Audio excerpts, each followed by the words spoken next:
Hola a todos, ¿qué tal?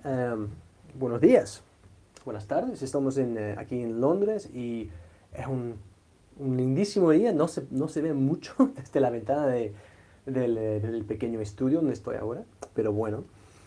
Um, how's it going, guys? I want to talk about a concept that I'm going to call the big domino. And my question for you is, what is I remember often scrambling around looking at different ways to get better at learning Spanish.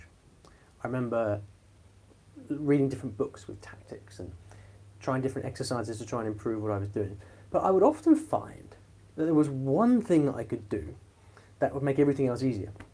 So a few of those things have been, for example, um, after studying Spanish at the beginning for a couple of years, I remember I went to Argentina and I was up in the mountains and I picked up a book for the first time. It was actually a book I'd bought a few weeks earlier, but I'd never read it. And I picked up this book and I started reading it. And after reading this book for a couple of weeks and actually finishing it, although it was really hard, I found that my whole Spanish improved. Everything about my Spanish improved. I had more vocabulary, my grammar was better, I was more confident when I was speaking. And that's because the activity was so powerful and I did a lot of it. It had a huge effect on everything else that I was doing, more than anything else, bigger effect than anything else could have had. It's like a huge domino that I pushed and everything else fell after that. Does that make sense?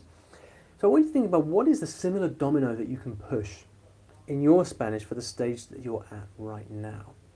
So for example, if you're a complete beginner in Spanish and you're just getting started, then the single biggest domino that you can push is to start to do something every day. Many people are really off and on with their learning, right?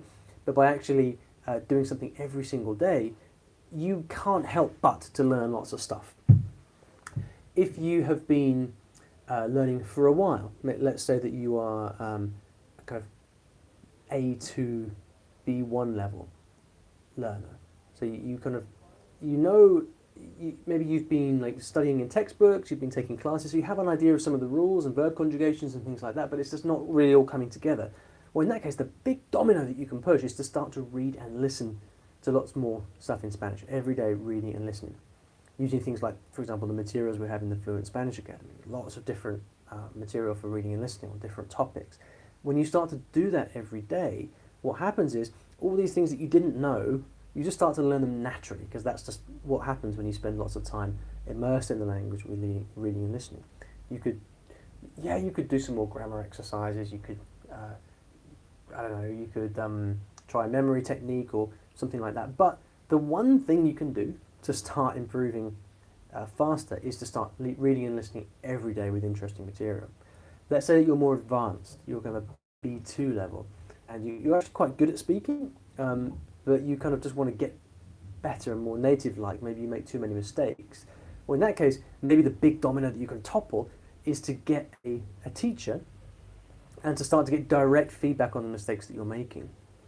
That is maybe, because you can't get that. It doesn't matter how much study you do by yourself.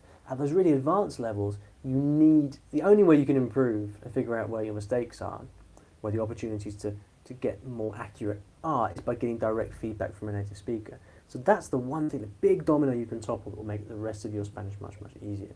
Okay. So my challenge for you today, my question for you, is to think, okay, what is the stage, given the stage that I'm at in my Spanish right now, what is the one big domino that I can topple such that everything else will get easier in my Spanish? And if you can identify that, it's very, very powerful, because it cuts out all of the worry, all of the questions about, oh, what am I doing wrong? What's the best thing to do? What's the best method? All of that. You just identify that one thing that is exactly what you need at your level, then everything else gets easier. All right? That's my little question for you today. Go ahead and let me know what you think in the comments. I'll come back and check these later and give you some ideas. And I'll see you back in the next video. Adios.